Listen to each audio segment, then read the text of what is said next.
presented by Ridhan Music.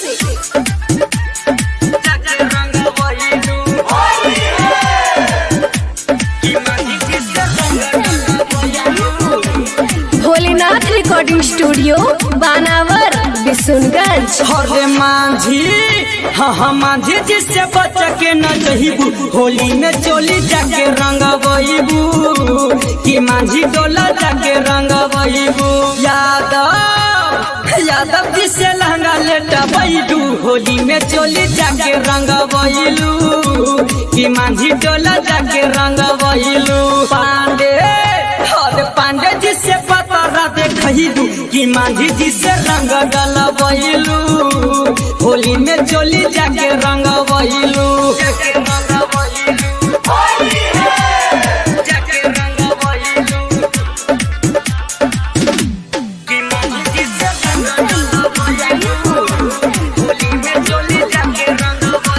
सोहंदा में गईलू गाल मिसबैलू संगे संगे ओ में होलिया में चोलिया के दशा बिगड़ल का करत रहू गेहूं में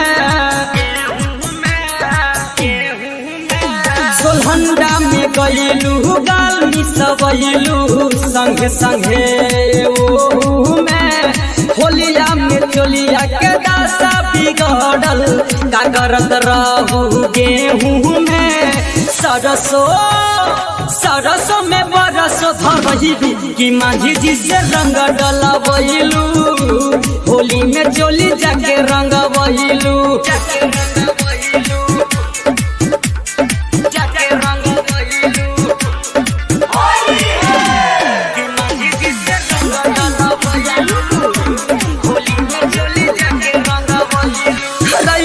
गणेश से रंग डलवाले मजा उठा ले कुंवर में चंदन दीवाना न तोड़ा के छोड़ी ले जाके रंग है बाजार में